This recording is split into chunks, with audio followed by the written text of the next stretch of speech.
Dear student, how are you? બધાની તબિયત સારી હશે. આજે આપણે ચેપ્ટર 3 વિદ્યુત રસાયણશાસ્ત્ર એકદમ ઇમ્પોર્ટન્ટ ચેપ્ટર છે, શરૂ કરવા જઈએ. હવે ઇલેક્ટ્રોકેમિસ્ટ્રી વિદ્યુત રસાયણશાસ્ત્ર ચેપ્ટર 3 ધોરણ 12 સાયન્સ. આ ચેપ્ટરમાં આપણે શું શીખવાનું પહેલા કીધું, પહેલા આપણે પ્રસ્તાવના લેશું.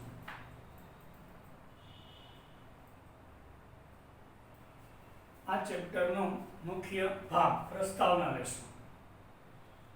રાસાયણિક પ્રક્રિયા દરમિયાન ઇલેક્ટ્રોનનો વિનિમય થાય છે, એટલે રાસાયણિક પ્રક્રિયાને વિદ્યુત ઉર્જા પેદા કરવા માટે વાપરી શકાય છે.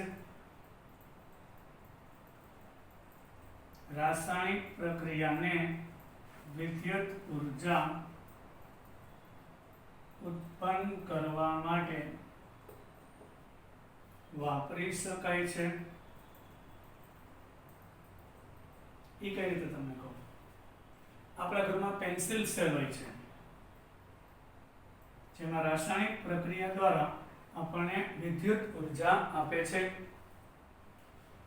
અને એનાથી ઉલટું, તેનાથી વિપરીત, એટલે રાસાયણિક પ્રક્રિયાને વિદ્યુત ઉર્જા ઉત્પન્ન કરવા માટે વાપરી શકાય છે.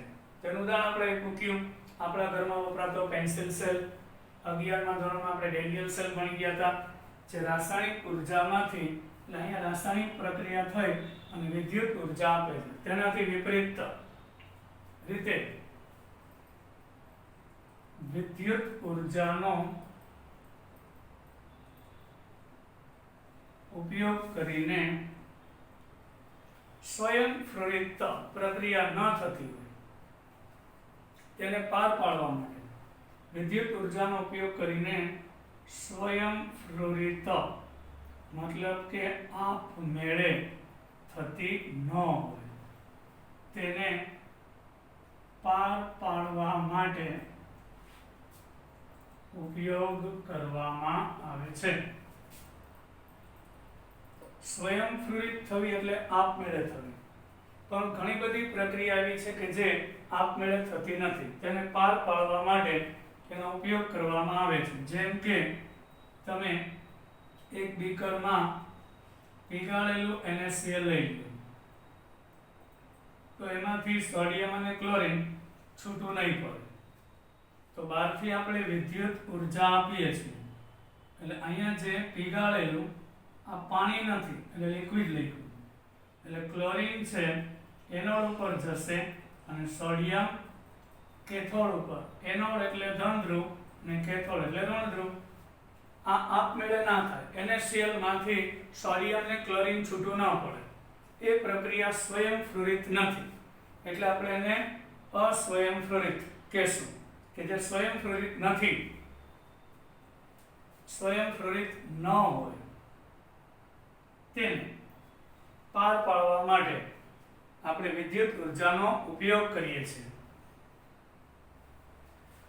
હવે આપણે વિદ્યુત રસાયણ વિજ્ઞાનમાં સ્વયંપ્રેરિત રાસાયણિક પ્રક્રિયા દરમિયાન મુક્ત થયેલી ઉર્જાથી વિદ્યુત ઉર્જા ઉત્પન્ન કરવાનો અને વિદ્યુત ઉર્જાનો અસ્વયંપ્રેરિત રાસાયણિક પ્રક્રિયાને પાર પાડવા માટેના ઉપયોગનો અભ્યાસ છે.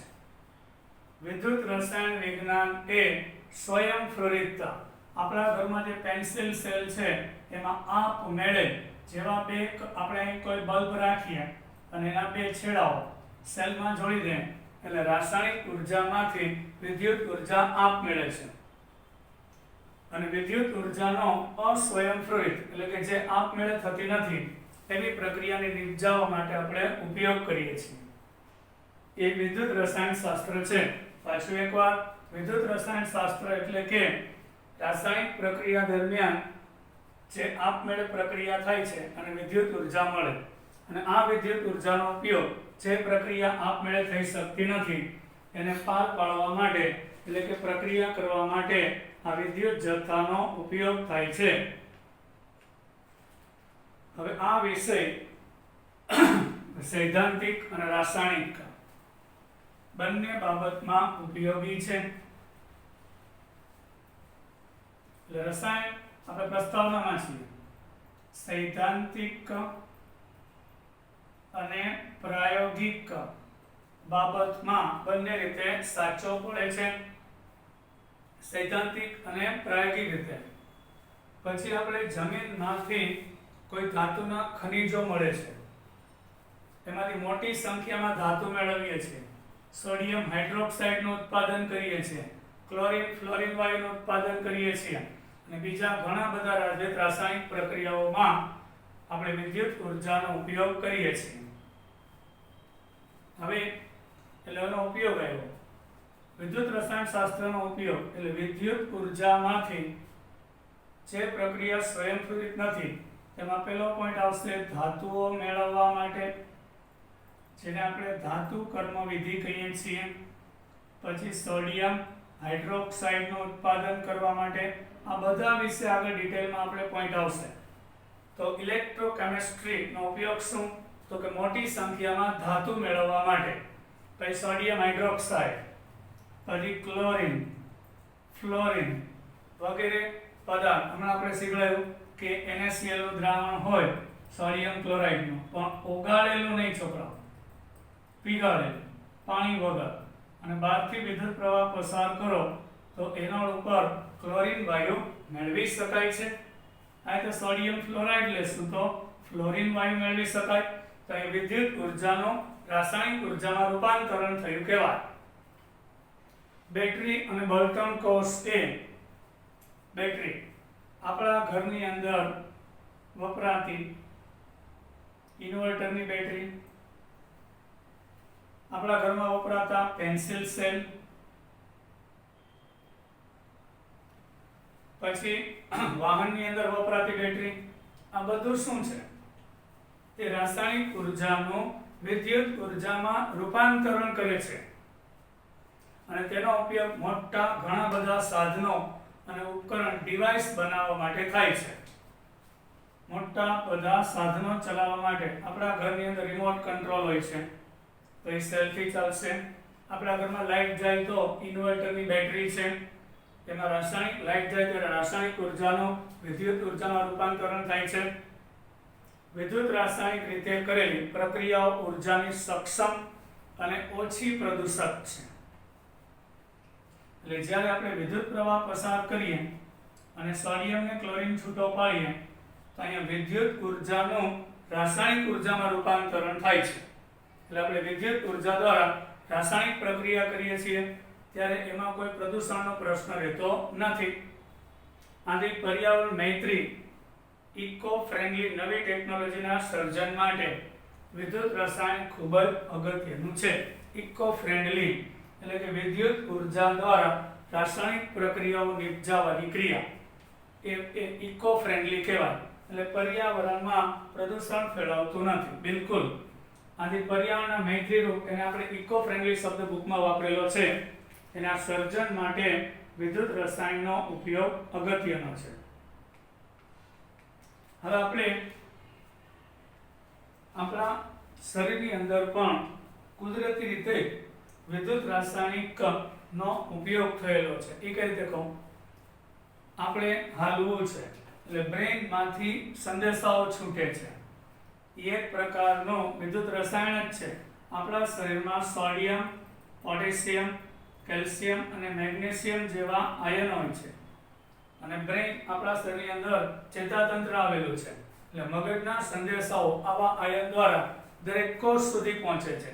સંવેદી સંકેતોનું મગજના કોષ મારફતે સંચરણ અને તેનાથી ઉલટું કોષની વચ્ચે સંદેશા વ્યવહાર વગેરે વિદ્યુતીય રાસાયણિક ઉદ્ગમ સ્થાન ધરાવે છે અને કોષમાંથી મેસેજ પાછો મગજ સુધી કે લાગી ગયું હોય તો આપણે તરત જ મેસેજ મળે છે બ્રેઇનને.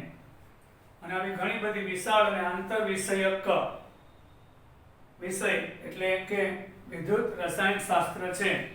આ એકમમાં આપણે એની માત્ર કેટલીક પ્રાથમિક બાબતોનો સમાવેશ કરીશું. ઇલેક્ટ્રોકેમિસ્ટ્રી એક અત્યંત અગત્યનું રસાયણ વિજ્ઞાન છે. એટલે ભૌતિક રસાયણ વિજ્ઞાનનું આ એક સૌથી અગત્યનું ચેપ્ટર ગણવામાં આવે છે અને આનો બહોળા પ્રમાણમાં ખૂબ જ ઉપયોગ થાય છે.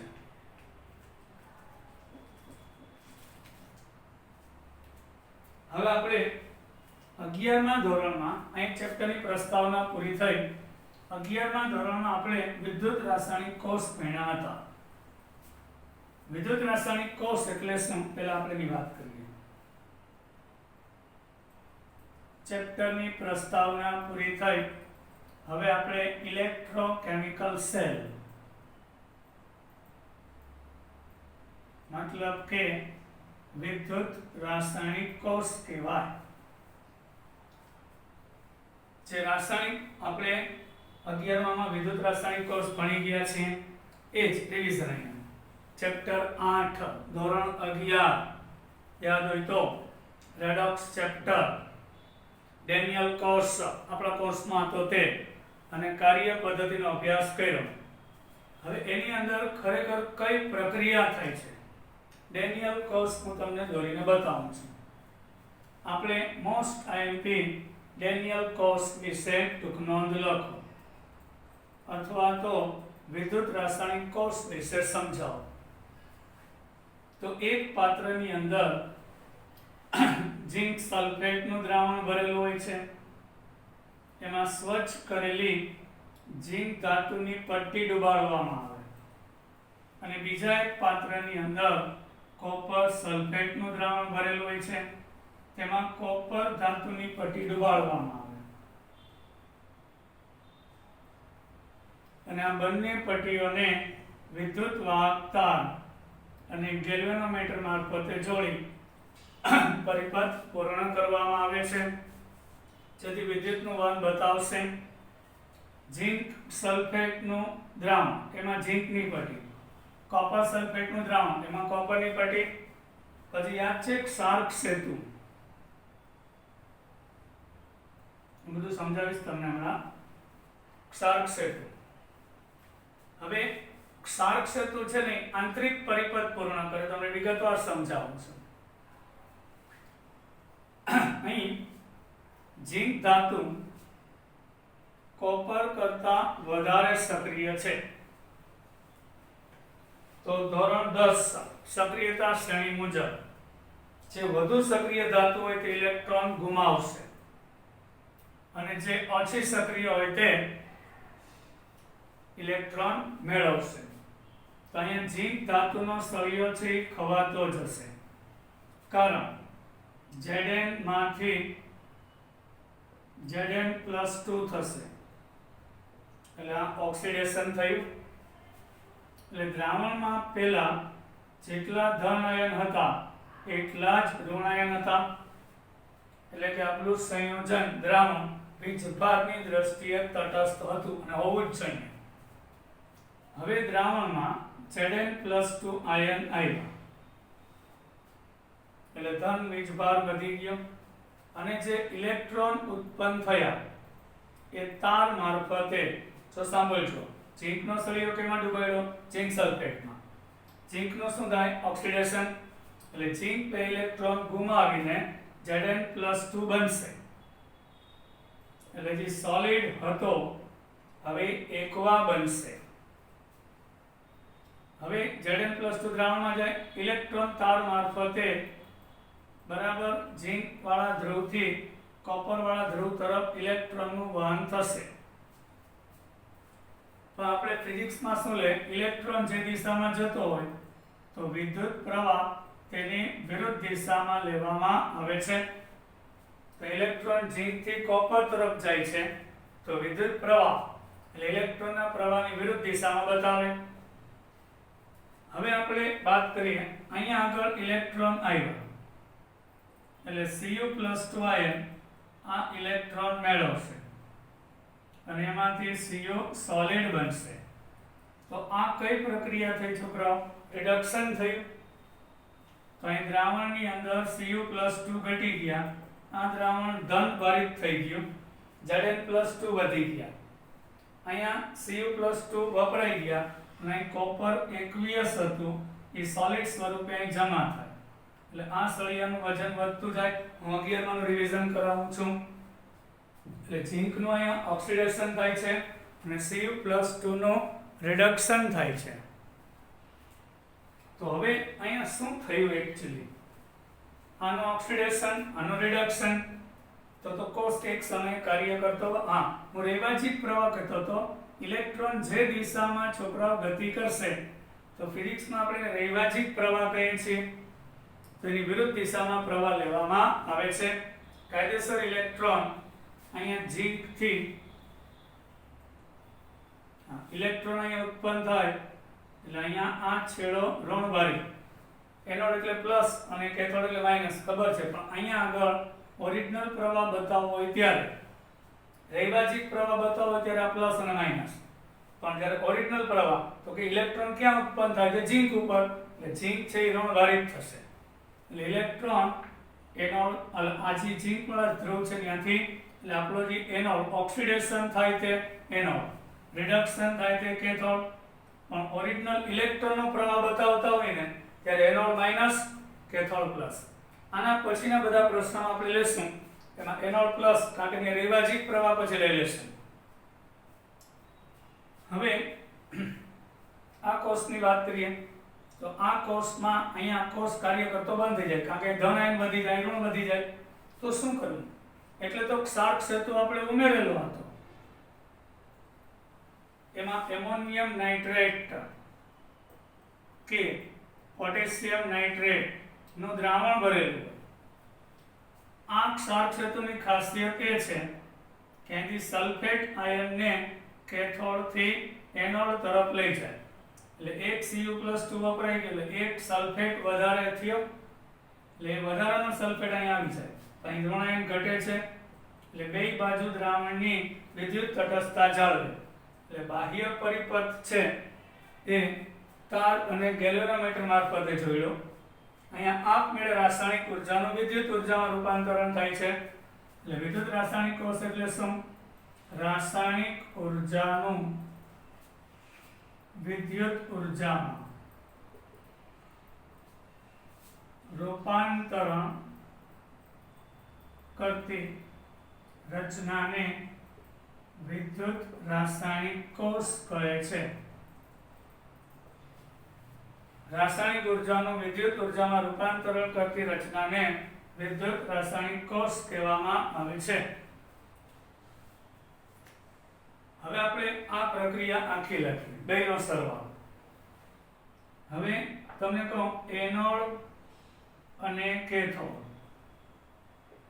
ના દ્રાવણની સાંદ્રતા 1 મોલારિટી હોય.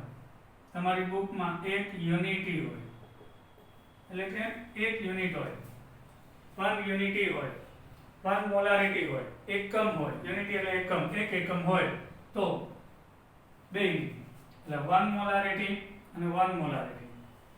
તો આ કોષ 1.10 વોલ્ટ આપે છે.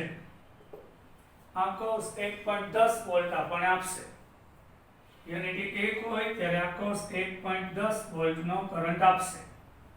અને વાસ્તવિક કોષ પ્રક્રિયા કઈ? તો કે બેનો સરવાળો. અહીં Zn માંથી Zn+2 અને કેથોડ ઉપર Cu+2 બે ઇલેક્ટ્રોન મેળવી અને CO સોલિડ બનશે. તો આને બે ઇલેક્ટ્રોન ગુમાવ્યા, આને મેળવ્યા, તો Zn વત્તા Cu+2 માંથી Zn+2 વત્તા Cu, આ સમગ્ર પ્રક્રિયા થઈ, જેના કારણે આપણે 1 પોઈન્ટ, એટલે આ વોલ્ટેઇક કોષ છે. આવા ઉપકરણને આપણે વોલ્ટેઇક કોષ કહેવામાં આવે છે. ગેલ્વેનિક કોષ અથવા તો વોલ્ટેઇક કોષ કહેવામાં આવે છે. ગેલ્વેનિક કોષ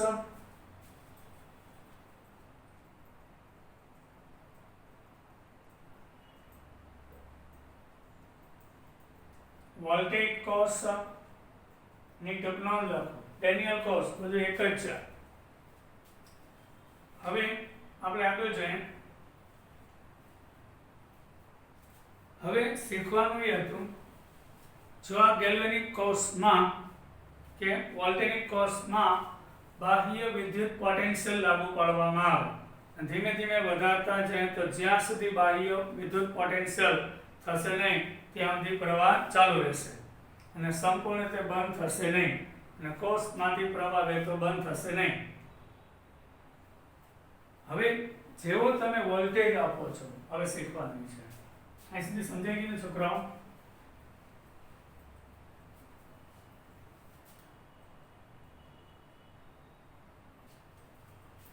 બહારથી આપણે વોલ્ટેજ આપીએ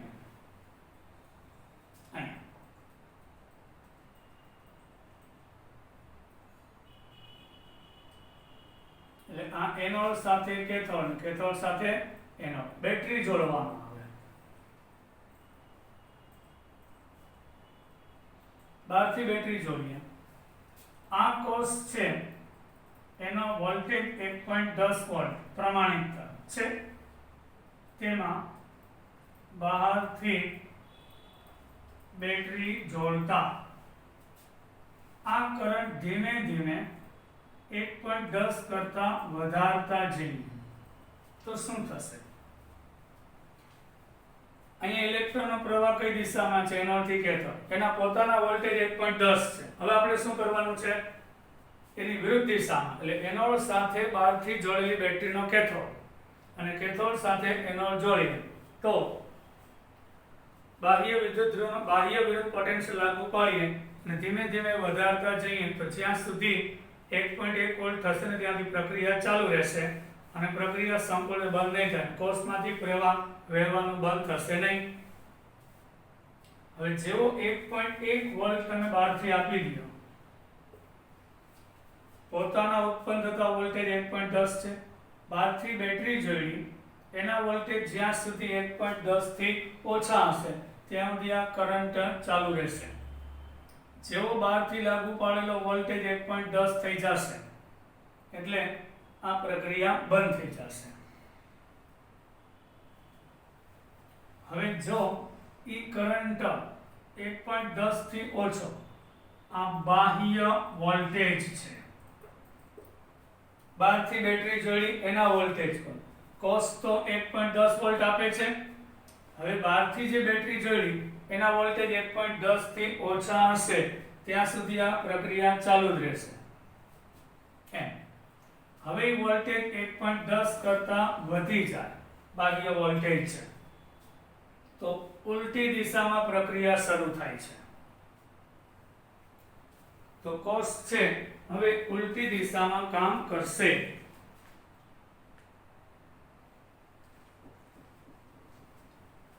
અને ઉપકરણ તે અસ્વયંપ્રેરિત પ્રક્રિયા થશે.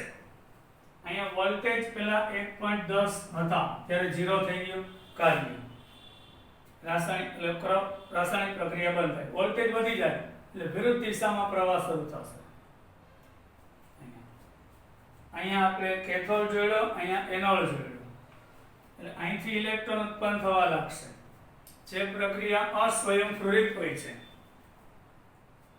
જે ઉપકરણ છે જેમાં વિદ્યુત ઉર્જા અસ્વયંપ્રેરિત પ્રક્રિયા માટે વપરાશે.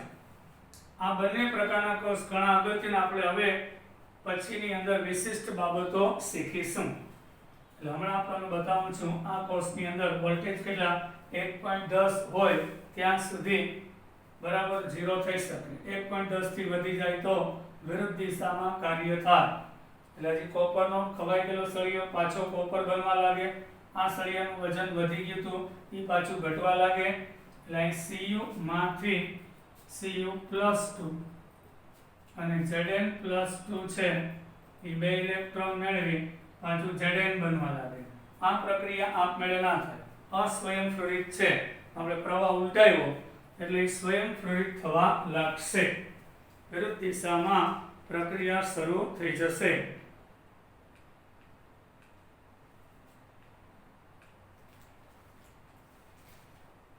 હવે એક્સટર્નલ, આ ઈ સેલ છે, વોલ્ટેજ છે. અહીં લખી દઉં પાછું એકવાર. કોષના વોલ્ટેજ 1.10 વોલ્ટ. એક્સટર્નલ એટલે બહારથી લાગુ પાડેલા વોલ્ટેજ 1.10 થઈ જાય એટલે કોષ કાર્ય ન કરે. હવે એક્સટર્નલ વોલ્ટેજ છે એ લેસ ધેન 1.10 વોલ્ટ, તો વિદ્યુત પ્રવાહ રાબેતા મુજબ એનો અર્થ એ કેથોડ જશે. હવે એક્સટર્નલ વોલ્ટેજ છે એ મોર ધેન 1.10 વોલ્ટ થઈ જાય તો શું થશે? તો દેખીતી વાત છે, પ્રવાહ ઊંધી દિશામાં જશે અને જે પ્રક્રિયા સ્વયંપ્રેરિત નથી તે સ્વયંપ્રેરિત રીતે થવા લાગશે. ઇલેક્ટ્રોન છે એ ઝીંકના સળિયાથી કોપરના સળિયા તરફ જતો હતો. હવે એનોડ ઉપર ઝીંક ઓગળે છે અને કેથોડ ઉપર જમા થતું હતું. એનોડ ઉપરનું ઝીંક ઓગળતું હતું, કેથોડ ઉપરનો કોપર જમા થતો હતો. હવે જ્યારે વોલ્ટેજ 1.10 કરતા વધી જાય છે એક્સટર્નલ, ત્યારે જે કોપરનો સળિયો છે ઇલેક્ટ્રોન કોપરથી ઝીંક તરફ જશે. કોપરથી ઝીંક તરફ જશે, મેં કીધું તે મુજબ. પાછું એકવાર કહું, કોપરથી ઝીંક તરફ જશે અને કોપરનો જે ઝીંક ધાતુ છે એ ધ્રુવ પર નિક્ષેપિત થશે. ઝીંક ધાતુ ઝીંકના સળિયા ઉપર વિદ્યુત ધ્રુવ પર જમા થશે અને કોપર છે એ વિદ્યુત ધ્રુવ પરથી કોપર ઓગળશે. એટલે ઊંધું અહીંયા ઝીંક પટ્ટી ઓગળતી હતી, હવે ઝીંકની પટ્ટીનું વજન વધવા લાગશે. અહીં કોપરની પટ્ટી છે એ જાડી થતી હતી, વજન વધતું તો હવે ત્યાંથી ઝીંક ઓગળવા લાગશે અને આ રીતે કોષ કાર્ય કરશે. તો અહીં આપણે કોષની પ્રક્રિયા ઉલટાવી શકાય. એટલે આપણે જે આગળ જે એક વાત કરી કે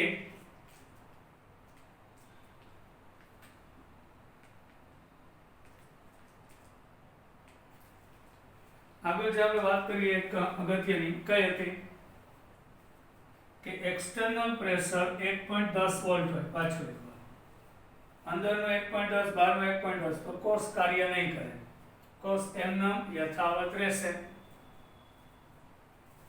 હવે આપણે આગળ જઈએ.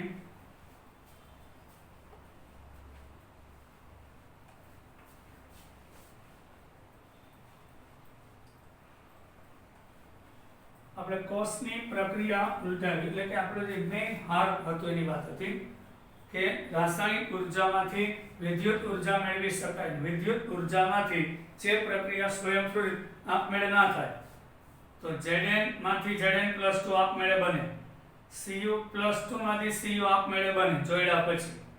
પણ Zn માં +2 માંથી Zn અને Cu માંથી Cu+2 આપમેળે ન બને, તો વિદ્યુત ઉર્જા દ્વારા આપણે અસ્વયંપ્રેરિત પ્રક્રિયાને સ્વયંપ્રેરિત કહી. હવે આપણે ગેલ્વેનિક કોષ અથવા તો વિદ્યુત રાસાયણિક કોષ જે સ્વયંપ્રેરિત રેડોક્સ પ્રક્રિયાથી રાસાયણિક ઉર્જા વિદ્યુત ઉર્જામાં રૂપાંતરિત કરે છે. આ ઉપકરણમાં સ્વયંપ્રેરિત રેડોક્સ પ્રક્રિયામાં ગિબ્સની ઉર્જાનું વિદ્યુત કાર્ય રૂપાંતરણ થાય છે, જેનો ઉપયોગ મોટર ચલાવવા, હીટર, પંખો, ગીઝર જેવા વિદ્યુતકીય સાધનો આપણે ચલાવીએ છીએ.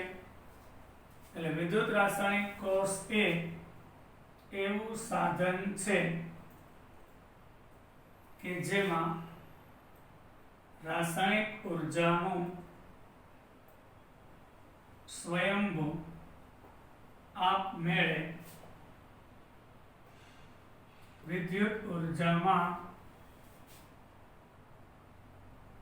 રૂપાંતરણ થાય છે, જેનો ઉપયોગ ગીઝર, મોટર, ઇલેક્ટ્રિક સાધનો, પંખો, હીટર વગેરે, ગીઝર, હીટર, પંખો વગેરે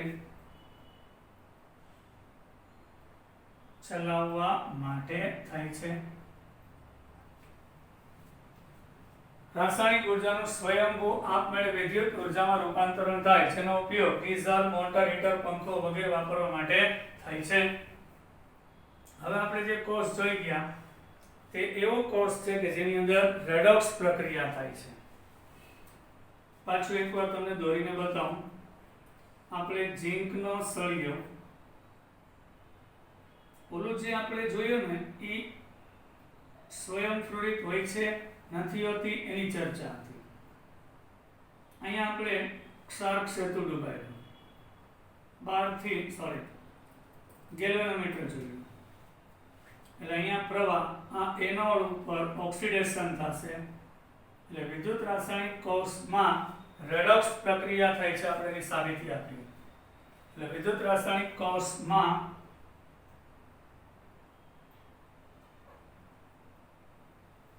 રેડોક્સ પ્રક્રિયા થાય છે. એટલે અહીં ઝીંકનો જે સળિયો છે એ Zn માંથી Zn+2 ઓગળતો જાય, તમારી બુક મુજબ ખવાતો જાય. એ ઓક્સિડેશન પ્રક્રિયા છે, ઇલેક્ટ્રોન ગુમાવવાની ક્રિયા એ અહીંયા થાય છે. એટલે ઝીંકનો સળિયો ધીમે ધીમે ખવાતો જાય. જ્યારે રિડક્શન શું છે તો કે દ્રાવણમાં રહેલું Cu+2 આયન ઇલેક્ટ્રોન મેળવીને Cu સોલિડ બને છે. એટલે કોપર સલ્ફેટમાંથી Cu+2 આયન કેથોડ ઉપર જમા થાય છે. આ બે ઇલેક્ટ્રોન ગુમાવ્યા તો સમગ્ર પ્રક્રિયા કઈ થઈ? Zn સોલિડ વત્તા Cu+2 માંથી Zn+2 વત્તા Cu સોલિડ થશે. તો એક યાદ રાખજો, રેડોક્સનો નિયમ છે જેટલા ઇલેક્ટ્રોન મુક્ત થાય એટલા વપરાય છે. તો આ એક રેડોક્સ પ્રક્રિયા છે અને બે અર્ધ પ્રક્રિયાનો સરવાળો છે. એટલે આ પ્રક્રિયાઓ કેનિયલ કોષના બે જુદા જુદા ભાગમાં થાય છે. રિડક્શન પ્રક્રિયા એ કોપરના ધ્રુવ પર થાય છે, જ્યારે ઓક્સિડેશન એ ઝીંકના ધ્રુવ પર થાય છે અને તેને રેડોક્સ યુગ્મ કહેવામાં આવે છે. ઓક્સિડેશન ઝીંકના ધ્રુવ પર થાય છે અને રિડક્શન કેથોડ કોપરના ધ્રુવ પર થાય છે. જ્યારે ઓક્સિડેશન અર્ધ પ્રક્રિયા ઝીંકના વિદ્યુત ધ્રુવ પર થાય છે. ઓક્સિડેશન અર્ધ પ્રક્રિયા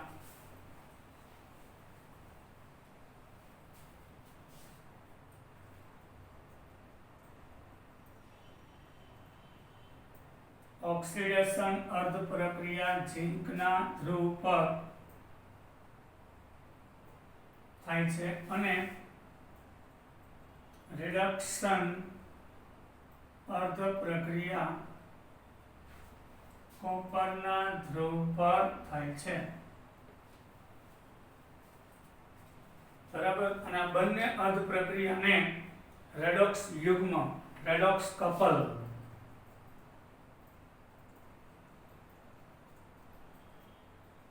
સમજાય છે ને છોકરાઓ?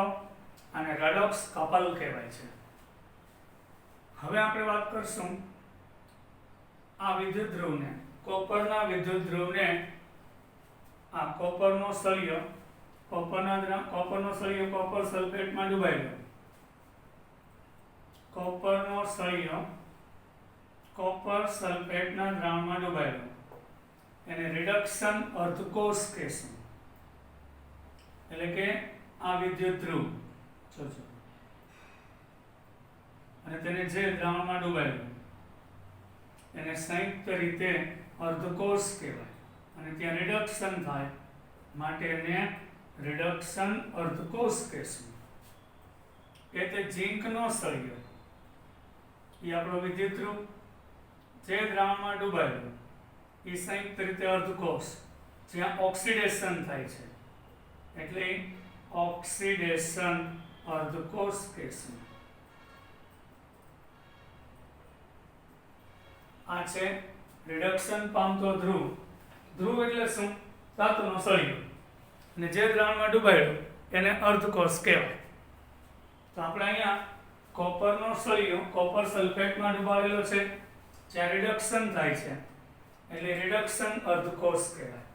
અહીં ઝીંકનો સળિયો ઝીંક સલ્ફેટમાં ડૂબાયેલો જ્યાં ઓક્સિડેશન થાય છે એટલે ઓક્સિડેશન અર્ધકોષ કહેવામાં આવે છે.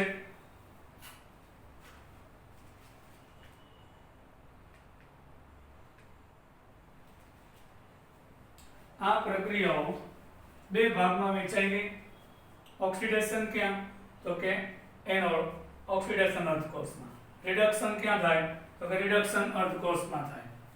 આ પ્રક્રિયાઓ કોષના બે જુદા જુદા ભાગમાં થાય છે.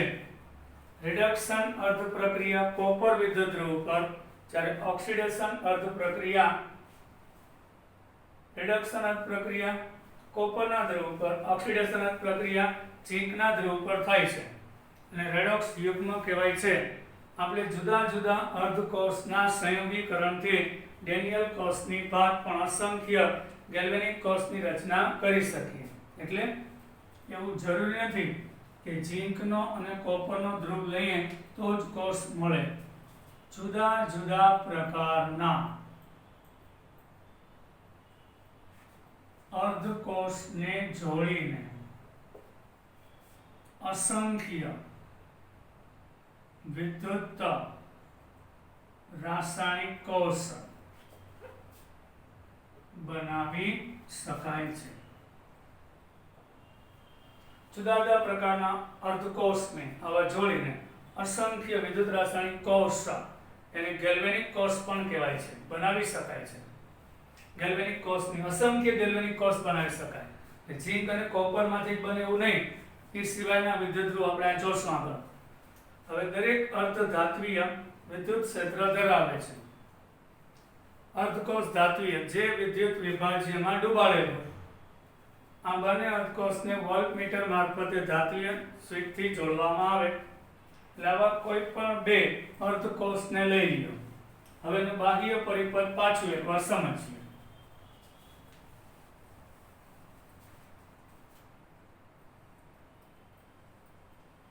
એ જ ઉદાહરણ લઈ લો. ઝીંકનું દ્રાવણ ઝીંક સલ્ફેટ, કોપરનું દ્રાવણ કોપરનો સળિયો કોપર સલ્ફેટના દ્રાવણ. અહીંયા આપણે વોલ્ટમીટર બાહ્ય પરિપથ બતાવું છું. હવે જે તે ધાતુના જે ધ્રુવ હોય છે એને વિદ્યુત વિભાજ્ય, કે જેનું આયનીકરણ થશે એને વિદ્યુત વિભાજ્ય કહેવાય. ZnSO4 માંથી Zn+2 ને SO4-2 બને એટલે વિદ્યુત વિભાજ્ય છે. એટલે જે તે ધ્રુવને વિદ્યુત વિભાજ્યના દ્રાવણમાં ડૂબાડેલો અને આ બંને અર્ધકોષને, એટલે જ્યાં ઓક્સિડેશન થાય એ એનોડ અર્ધકોષ, જ્યાં રિડક્શન થાય તે કેથોડ અર્ધકોષ, આ બંને અર્ધકોષને વોલ્ટમીટર મારફતે ધાત્વીય વાયર બાહ્ય રીતે સ્વિચથી જોડવામાં આવે. અહીં સ્વિચ રાખીએ.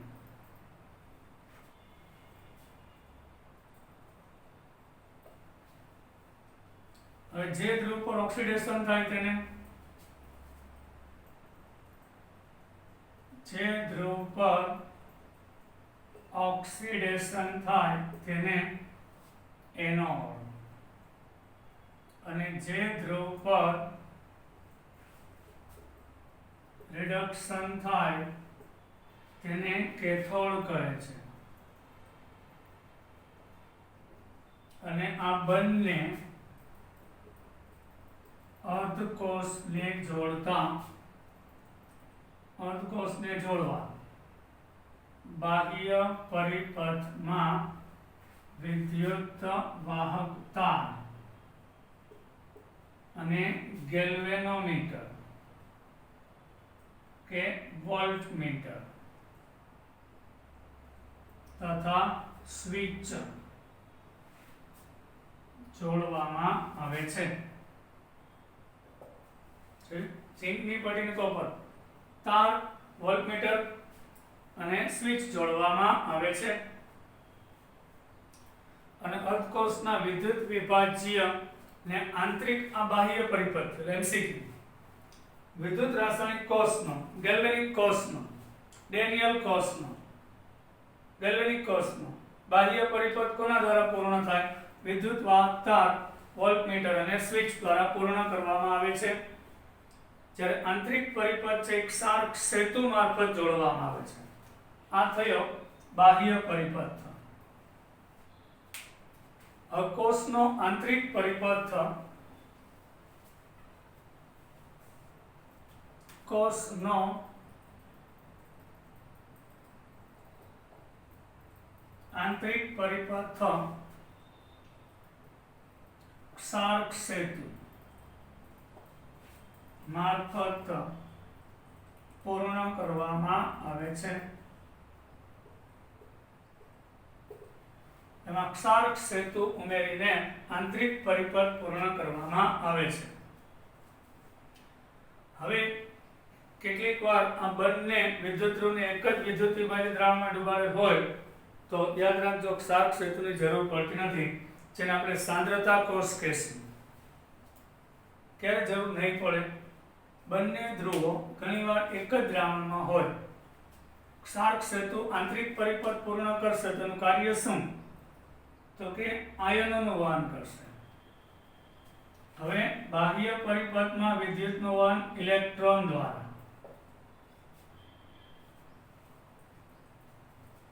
બાહ્ય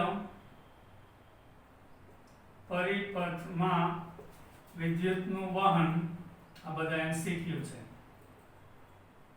ઇલેક્ટ્રોન દ્વારા થાય છે. કઈ દિશામાં થાય છે? તો ઇલેક્ટ્રોન યાદ રાખજો કેમેસ્ટ્રીમાં એનોડથી કેથોડ તરફ. એમસીક્યુ. હવે આંતરિક પરિપથમાં વિદ્યુતનું વહન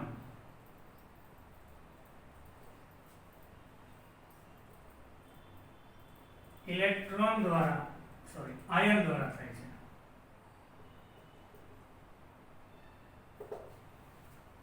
અને કઈ દિશામાં થાય છે? ક્ષારક સેતુ મારફતે. એ આંતરિક પરિપથની વાત છે. તેમાં કેથોડ થી એનોડ તરફ ઊંધું. આયનો કેથોડ થી એનોડ જશે આંતરિક પરિપથમાં. બરાબર. હવે આપણે આગળ જઈએ.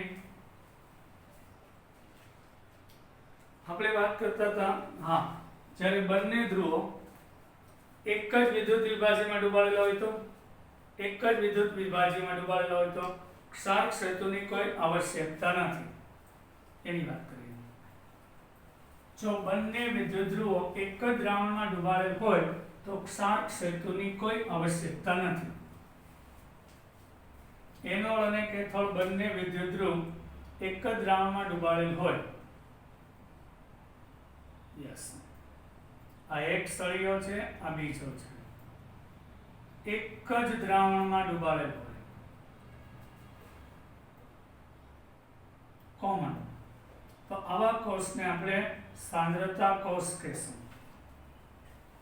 જ્યારે બંને વિદ્યુત ધ્રુવ એટલે એનોડ ઓક્સિડેશન પામે તેનો અને કેથોડ બંને એક જ વિદ્યુત વિભાજ્ય ના દ્રાવણમાં ડૂબાડેલ હોય તો ક્ષારક સેતુની જરૂર પડતી નથી. No need. કારણ આયનો તો અંદર ગતિ કરવાના જ છે ને, એટલે ક્ષારક સેતુની કોઈ આવશ્યકતા નથી. આ બધું કરેલું ને પછી તમે બુકનો એક લીટી વાંચો, બહુ જ મજા આવશે. દરેક વિદ્યુત ધ્રુવ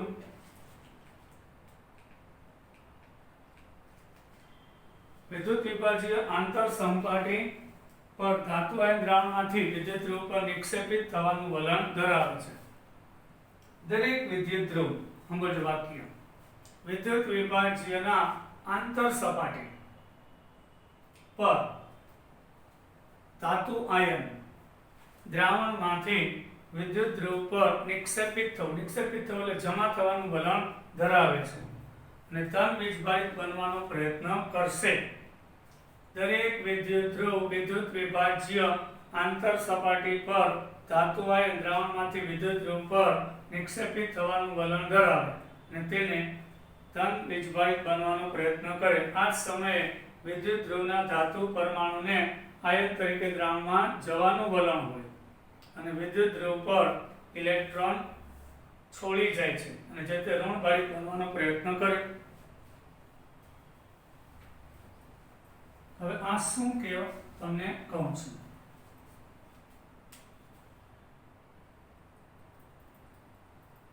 વિદ્યુત ધ્રુવ વિદ્યુત વિભાજ્યના દ્રાવણમાંથી આયનો સપાટી પર નિક્ષેપિત થાય છે, એટલે કે જમા થાય. આથી તે ધ્રુવ ધનભારિત થવાનો પ્રયત્ન કરશે. જ્યારે ધ્રુવનું ઓક્સિડેશન થતા તેના એટલે કોનું એનોડ તેના પરમાણુ ધનાયન સ્વરૂપે ફેરવાય દ્રાવણમાં જશે અને તે ધ્રુવ ઋણભારિત થશે. આ તમને સમજાવું. હમણાં આપણે લીધું એ પાછું એકવાર સમજાવું. આપણે ઝીંકનો સળિયો ઝીંક સલ્ફેટના દ્રાવણમાં ડુબાડેલો હતો અને કોપરનો સળિયો કોપર સલ્ફેટના દ્રાવણમાં ડુબાડેલો હતો. ઝીંકનો સળિયો ઝીંક સલ્ફેટમાં, કોપરનો સળિયો કોપર સલ્ફેટ. આ ક્ષાર છે. અહીંયા Zn માંથી Zn+2 બનશે, એટલે અહીંયા Cu+2 માંથી Cu આ નિક્ષેપિત થયું, એટલે દ્રાવણમાંના ધન આયન છે એ નિક્ષેપિત થાય કોપર પરમાણુ સ્વરૂપે, એટલે આ છેડો ધનભારિત થશે કારણ કે ઇલેક્ટ્રોન ખેંચે છે. હવે આ છેડો ઋણભારિત શું કામ થાય તો કે પરમાણુ આયનમાં રૂપાંતર પામે છે, એટલે પરમાણુમાંથી આયન બને ઇલેક્ટ્રોન મુક્ત થાય એટલે છેડો ઋણભારિત થશે, એટલે ઇલેક્ટ્રોન એનોડથી કેથોડ તરફ ગતિ કરશે. જેથી ઋણ સંતુલન વીજભારનું અલગીકરણ થાય. સંતુલન એ વીજભારનું અલગીકરણ એટલે આ દ્રાવણ ધીમે ધીમે ધનભારિત થતું જાય અને આ દ્રાવણ ધીમે ધીમે ઋણભારિત થતું જશે અને આ બંને એકબીજાની વિરુદ્ધ દિશામાં ગતિ કરશે. એકબીજાની વિરુદ્ધ પ્રક્રિયાના વલણને કારણે સાંદ્રતામાં ઋણભાર અને ધનભાર ધરાવે, એટલે જ્યાં પરમાણુ આયન બનશે એ સળિયો ખવાતો જાય એટલે દ્રાવણ ધનભારિત થાય. આમાં ધન આયન છે વપરાતા જાય કેથોડ ઉપર જમા થાય, એટલે આ ધ્રુવ ઋણભારિત એટલા માટે થાય કે ઇલેક્ટ્રોન ઉત્પન્ન થાય છે. આ ધ્રુવ ધનભારિત એટલા માટે થાય કે ઇલેક્ટ્રોન વપરાય છે અને વિદ્યુત ધ્રુવના વિદ્યુત વિભાજ્ય વડે પોટેન્શિયલનો તફાવત વિકસે છે, એને જ આપણે વોલ્ટેજ કહીએ છીએ. હવે અહીંયા જે આપણે ધારેલું છે એમાં પોટેન્શિયલનો તફાવત એટલે વિદ્યુત સ્થિતિમાં અહીંયા ઇલેક્ટ્રોન ગુમાવે છે એટલે ઇલેક્ટ્રોન પેદા થાય અને ઊંચું વિદ્યુત દબાણ સર્જાય, અને અહીંયા ઇલેક્ટ્રોન વપરાય એટલે વિદ્યુત પ્રવાહ ઊંચા વિદ્યુત દબાણથી નીચા વિદ્યુત દબાણ તરફ જાય અને આપણને વોલ્ટેજ આપે છે, જેને આપણે વિદ્યુત ધ્રુવ અને વિદ્યુત વિભાજ્યના દ્રાવણને કારણે અહીં જે વિદ્યુત વિભવ પોટેન્શિયલ સર્જાય એને આપણે વિદ્યુત ધ્રુવ પોટેન્શિયલ કહીશું. હવે અહીં બંને દ્રાવણમાં સાંદ્રતા 1 યુનિટી 1 મોલારિટી ધારેલી છે. હવે આપણે આઈયુપીએસસી પ્રણાલી મુજબ આઈયુપીએસસી સિસ્ટમ મુજબ ધોરણ 11 રેડોક્સમાં ઓક્સિડેશન પોટેન્શિયલ એટલે ઇલેક્ટ્રોન ગુમાવવાનું વલણ અને મેળવવાનું વલણ એટલે રિડક્શન પોટેન્શિયલ કહેવાય છે. હવે આપણે પ્રમાણિત રિડક્શન પોટેન્શિયલને મહત્વ આપીએ છીએ. આઈયુપીએસસી પદ્ધતિમાં પહેલા ઓક્સિડેશન પોટેન્શિયલને મહત્વ આપવામાં આવતું હતું, પણ આધુનિક પ્રણાલી મુજબ આપણે રિડક્શન પોટેન્શિયલને પ્રમાણિત ગણવામાં આવશે. હવે અહીંયા આગળ જ્યાં રિડક્શન થાય છે આપણે એને એનોડ કહીશું અને જ્યાં રિડક્શન થાય છે એને આપણે કેથોડ કહીશું અને જ્યાં ઓક્સિડેશન થાય છે એને આપણે એનોડ કહેવામાં આવે છે. જ્યાં ઓક્સિડેશન થાય તે એનોડ, જ્યાં રિડક્શન થાય તે કેથોડ ધ્રુવ તરીકે ઓળખવામાં આવે છે. જેવી સ્વિચ ચાલુ કરશું એટલે વિદ્યુત પ્રવાહ એનો અર્થ કેથોડ તરફ દિશામાં વહે છે, પણ વિદ્યુત પ્રવાહનું વહન ફ્લો રૈવાજિક પ્રવાહ એનાથી વિરુદ્ધ દિશામાં લેવામાં આવે છે.